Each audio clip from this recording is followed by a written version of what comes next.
What's going on, Warriors, and welcome to another episode of the Mental Health Movement Podcast, Voice for the Voiceless.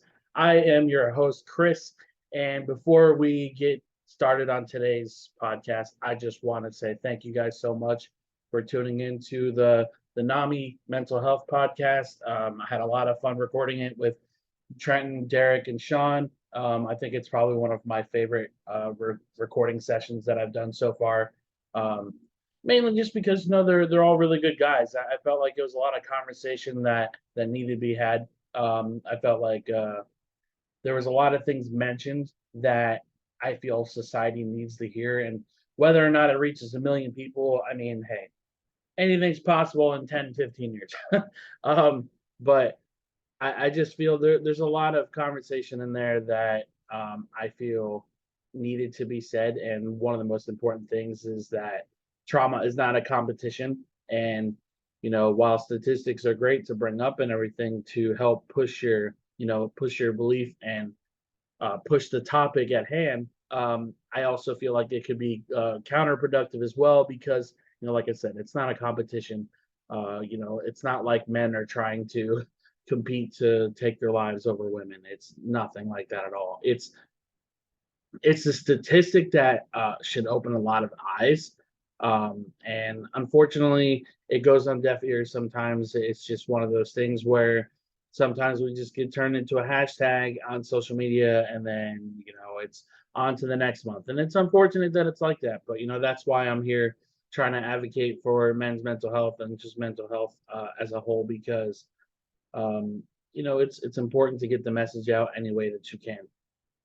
So again, thank you guys so much for tuning into the podcast. I'm close to affiliation with Spotify, so share with your friends, share with family members that could use this podcast. I cover everything from men's mental health all the way to grief, stress, whatever it is that you're looking for to have covered on a podcast.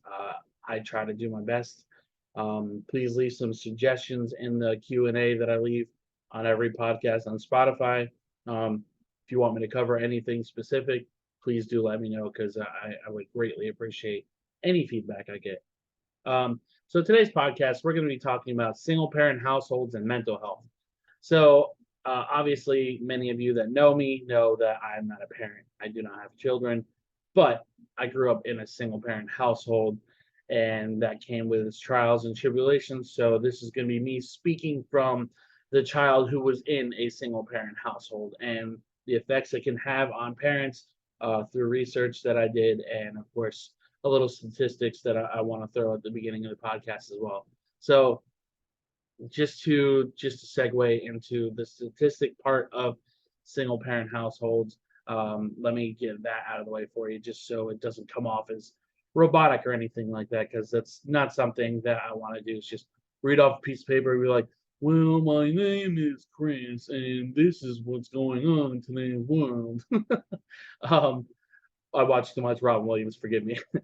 um, but let's drill down these statistics just so you guys can get an idea of just how I feel like this is an eye-opening conversation as well, because it is something that I feel as a society, there's nothing wrong with being a single parent. If the relationship doesn't work out, the relationship doesn't work out. But if I could change anything in my life, it would be to grow up with a stable household with both my mom and dad being together and them being normal. But what is normal these days? Because I feel like normal is just kind of thrown around as a gotcha word. It's a buzzword. It doesn't exist. um, so 23% of U.S. children under the age of 18 live with one parent and no other adults. Um, growing up, my parents divorced. I was 8 years old. It was right when my sister was born, and growing up going to functions with friends that had their parents together for however long. Holidays were really rough. We moved around a lot because my mom moved around a lot of relationships. Just things of that nature just made my situation harder because it was hard to make friends. It was hard to relate to friends that had family member or family together. Still to this day, it bothers me sometimes to see, people post on Facebook, be like, "Oh, well, happy 60th birthday to my parents, the most loving parents I've ever had." Da da da da. it's it's a little heartbreaking to my inner child that my parents didn't stay together. But knowing what kind of people they are today, I mean, sure, I'm glad that they're not together. But again, if I could change anything, it would be to have any sort of stability in my life, because Lord knows my parents were anything but stable, unfortunately. And, also another statistic I wrote on here is a quarter of the parents living in the US today are unmarried. And that goes with the father not being around, or just the parents never getting together because it didn't work out when the child was born. I've seen it all. I have friends who don't have fathers. I have friends who just don't have parents because they were adopted. um, it's rough. I'm not going to pretend like my situation's worse than others, because, as I mentioned at the beginning of the podcast, trauma is not a competition, and neither is how you grew up. I'm not going to say that, oh, well, I was hit harder than you were by my dad. You know what I mean? Like, I'm not about that. I don't think comparing traumas is healthy. So, um, yeah, it's a tough conversation. I feel growing up with my parents, communication was never really a big thing. Talking about how one's feeling and how the other's feeling, it was just more. My mom was always looking for the next best thing. And when I say best, I use that word very loosely because, like I mentioned, she went from very many relationships to see what would benefit her, and very rarely did she put her kids first. And there's something in this topic that I really strongly want to talk about. I'll mention it again towards the end of the podcast.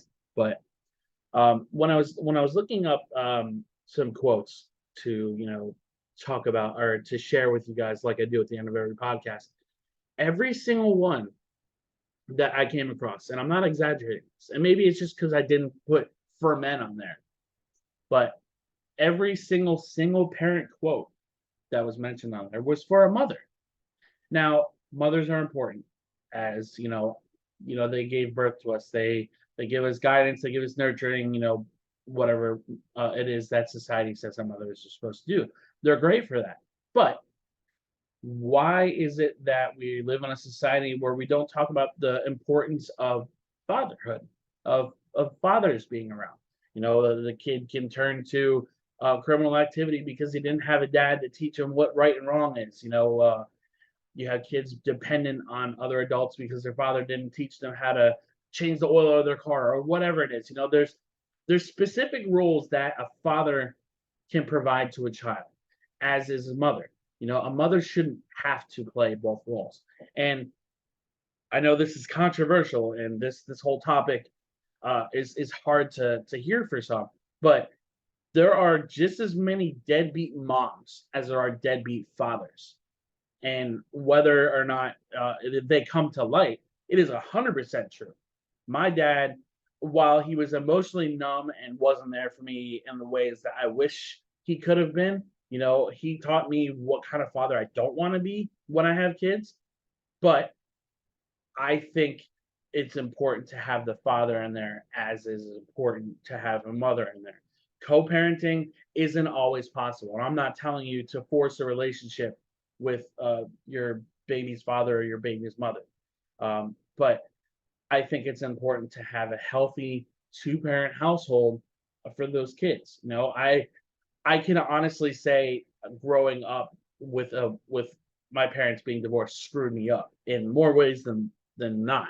It was, holidays were rough. I hated doing the two household holidays. I hated going to two different houses for Thanksgiving and wondering why my parents couldn't be there on my birthday together. I remember when I was about, I want to say 19, maybe 20, somewhere around there. I wanted both my parents to be together for Christmas. And, I know 20 years old is just kind of like, wow, why don't you just get over it? Your parents are divorced, kind of response is what I would expect. Um, I wanted my parents to be together for Christmas. It would be the first Christmas they were together in probably 10 years, maybe somewhere around there. And the first 5 minutes that they were together, arguing like no other. And I walked out and I left. I went to a friend's house to celebrate Christmas there, and it was miserable. It was probably one of the worst experiences of my life. And again, co-parenting isn't possible in every situation, but if there is a chance to, you know, take care of that relationship between you and the baby's father or the baby's mother, and you can have it to where your kid has both parents. Please, I'm speaking from a person who wishes every day that they could have had healthy two-parent household growing up. Please try your best to make that relationship, work for that kid, for your kids. Um, just for the simple fact that mental health is something that I take very seriously, and it's something that I wish I didn't have to struggle with for so long. Um, I wish I could have had a dad who told me that it's okay to feel the way that I did and not insult me. And I wish that I had a mom who didn't tell me to share things and then use it against me if, something went wrong in the household or an argument or something. Because she did that. She used a lot of my pain against me, and my dad used my pain as a way to insult me. So, if possible, guys, I just please try and work out the relationship between you and the other parent because it's so important for kids to have both parents in their life in a healthy way, of course. Um, I've seen and I know way too many people who have uh, toxic relationships with their parents because of how they grew up and how they were forced to stay together for the kids. And I can't tell you how many times I've heard that sentence. Oh, well, we're staying together until so and so is 18, or we're going to wait until they're out of school. And it breaks my heart to hear that because if you're unhappy in a situation, you shouldn't have to drag yourself through literal hell just to make your kids happy. Yes, the kids' happiness is everything. And I understand a lot of you put your kids' happiness before your own. But you gotta learn to balance. You gotta learn to put your happiness and their happiness at the same level. It's great to put other people first. You're selfless. You're a great person for doing that. But you also got to worry about yourself too, because if you're run down, you're beat down and mentally exhausted, and your kid sees that, what's that kid gonna think? Oh well, this is normal. That was me. That was me. My mom and dad fought every single day from the day they divorced all the way up until I don't know, probably till now. I mean, they're still arguing. They still argue. They still insult each other. And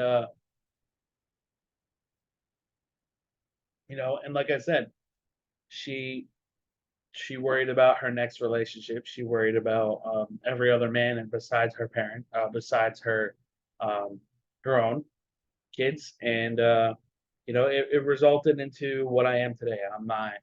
I'm not suicidal. I'm not like overly sad, but I do struggle with mental health, and I just want to get this message out there the best that I know how to. So let's talk about the toll that it takes on the parents being a single parent. So feeling like you're stretched too thin.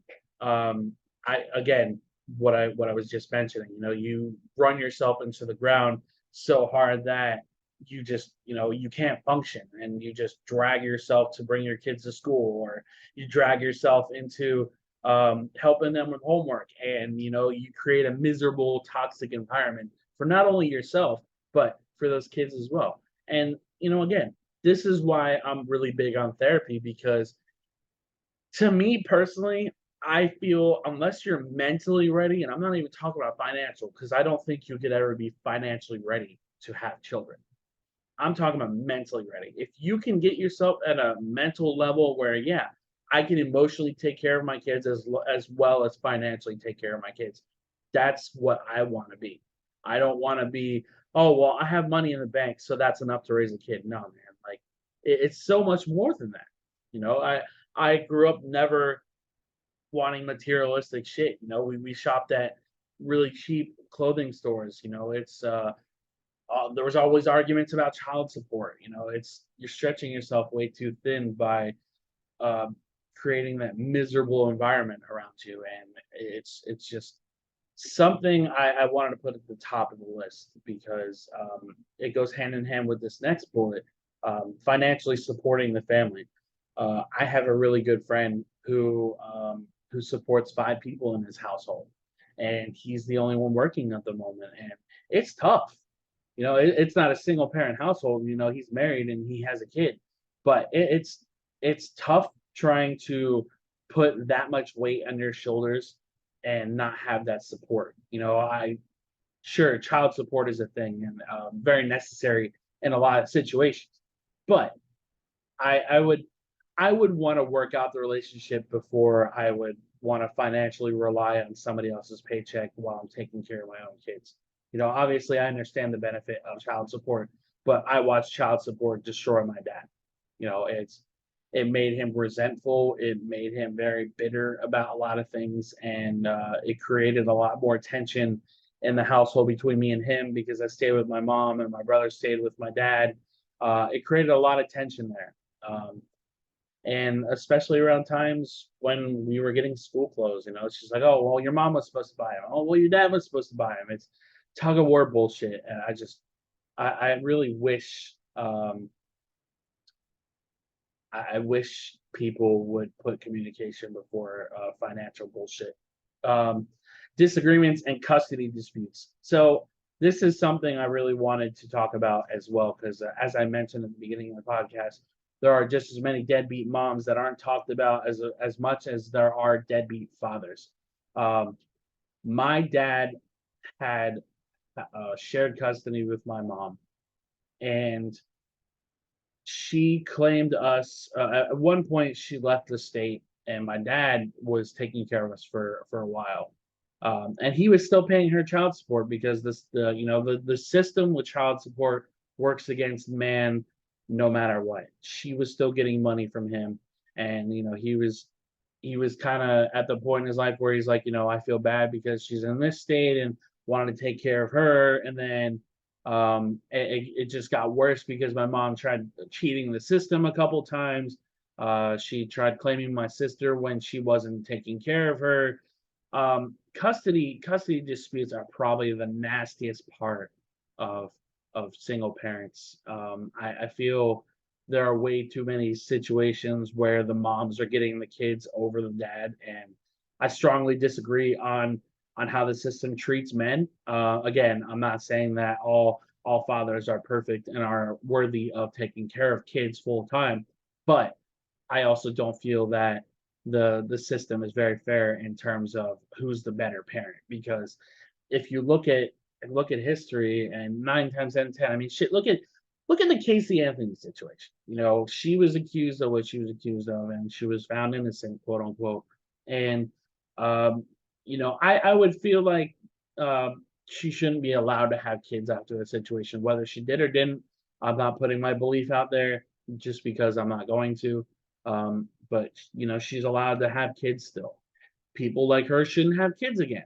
And again, it falls into the conversation of some women should not have custody of their kids because they're not emotionally stable. And my situation, my mom should have never had us as long as she did. My aunt almost adopted me because of the shit my mom was putting my dad through. And I was 4 or 5 years old when that happened, when this shit started happening.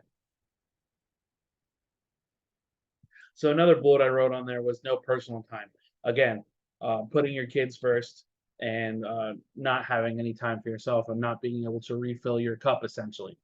Um, I think it's all a matter of self love. If you gotta have a really high will of self love to be a single parent, man, because you're always down on yourself. You're always saying that you're not a good enough mom, you're not a good enough father. And again, society loves to paint that picture for single fathers who, oh well, he's a single father, so he's probably did this to the mom, or there's always that stereotype of a single father.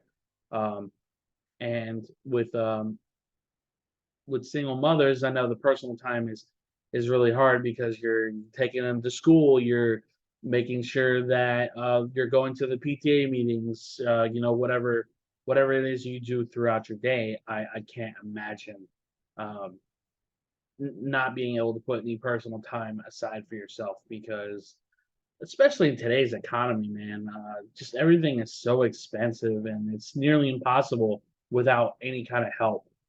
to live on your own with kids. Some people do it, and you guys are freaking superheroes, and I'll forever say that. But I digress. Loneliness and isolation.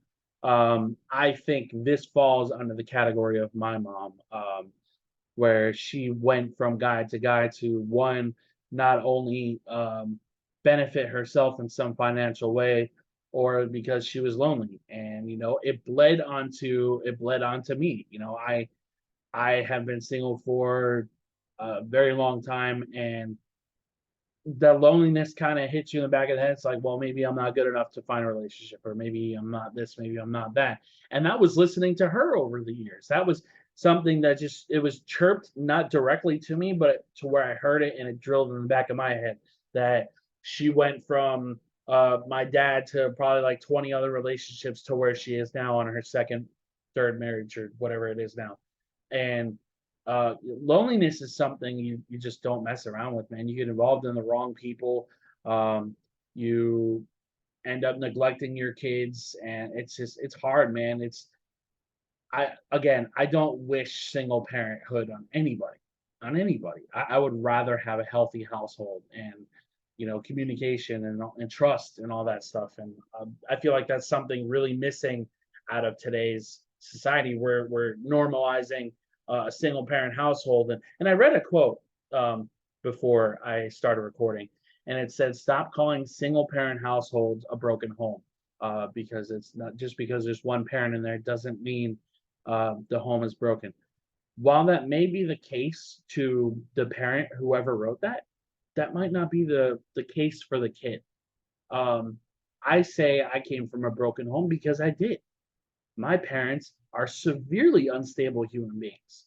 My dad was never emotionally there. He never taught me how to do shit. He used any pain I was going through as a way as a means to insult me. My mom used my pain to use it against me. She mentally, emotionally, and physically abused me. And I came from a broken home. All this shit that I have now, the computer, everything that I have in this house is because of me.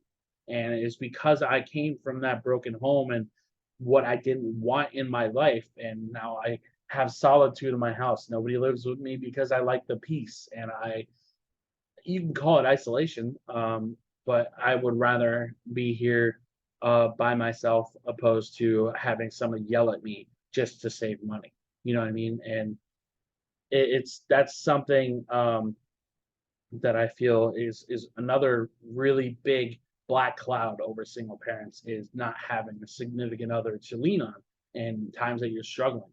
You can't refill your cup because there's nobody there to hold the cup for you. You're doing everything yourself, and you're trying to show your kid that you're strong and you're this and you're that. But in the meantime, they're just seeing you struggle. They're seeing you. Maybe they're peeking through the door while you're crying because you're trying to figure out how to pay your next bill. There's so much mental health related shit that people go through as single parents, and I've seen it firsthand. Um, how I grew up, you know watched my parents fall apart after they got divorced, and my dad got a house and he was well off for a little while, and now he's at the point where he has to sell the house because nobody lives with him anymore, and now he's struggling with his mental health stuff, and it's heartbreaking to see people without a spouse in 2023 because, again, communication is lost, trust is lost. You don't know what anybody's intentions are anymore. I was always under the impression, now that I'm older, I can pretty much confirm it, but I think my mom was always waiting for them to have a daughter for her to leave so she can have somebody to mold to be just like her, to cheat the system like she has, to practice toxic victimhood, because that's what she does. So many things that my mom bled into my sister, and unfortunately, my sister, she's a wonderful human being. I love her to death, but she carries a lot of the bad traits that my mom has, unfortunately. And you know, single parent household or single parent mentality. Even though my mom was with other guys, those guys that my sister met, because she's always lived with my mom. Um, she's just kind of like, oh, well, this is what I need to do for myself. Go from relationship to relationship till I'm happy. If he can't pay for everything, then I'm not happy. That's my mom's mentality, and that's a lot of people in today's society's mentality too. The last bullet I had on there is taking care of yourselves. Um, you always see those jokes on Facebook saying, "Oh, well, when you're a single mom, you just let yourself go. You don't do your hair. You don't do this. You don't do that." You got the single fathers who drink their days away, and it's just like, "Oh, well, I got the kids taken care of, and now I'm gonna drink and watch TV or whatever you do." That's not everybody on both sides. That's not everybody. So before anybody has a panic attack about that comment, I just I feel that, like I said, when you're pouring from an empty cup and you stop taking care of the things that are a necessity, like your health, your mental health, your emotional health, your spiritual health just starts, deteriorating because you're not taking care of the person in the mirror. And that goes with a lot of people who just always feel that loneliness with inside them. They always need to be in a relationship. I've met probably more people who go through relationships more than anything else. Like it's insane. They break up with somebody and they're with somebody a week later, a month later. It's insane to me. I don't understand how people function like that. So let's talk about the toll it takes on children. So you got abandonment issues.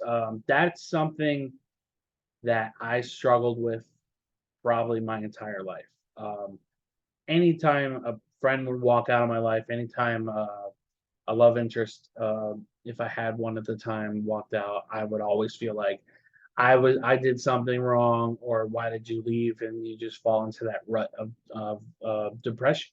Um, then you got the lack of feeling secure, like I mentioned earlier, moving around from place to place and just never being able to stay in one home because your parents are parent or unstable, and you just don't ever feel that security. That's something that resonated me probably harder than the abandonment thing because I feel I ended up getting this apartment at the right time in the right place, and it was my first place on my own. I finally felt a place of security. I finally felt stability, and I had to make it happen for myself. No kid or no, yeah, no child growing up from a single parent should ever have to feel like they can't ever feel secure. There are some wonderful single parents out there, and I know a lot of them, but there are also really shitty single parents who are just completely in the wrong environment around their kids, and you just see what they do around their kids, and then the kids pick up on that, and they're running away or heaven forbid a suicide attempt or have anxiety or whatever it is. And I I was diagnosed with depression at 14. Uh, did a lot of self harm. Um, in my ninth grade year, and I attempted twice. And again, it's one of those things. I never felt secure. I never felt I belonged anywhere.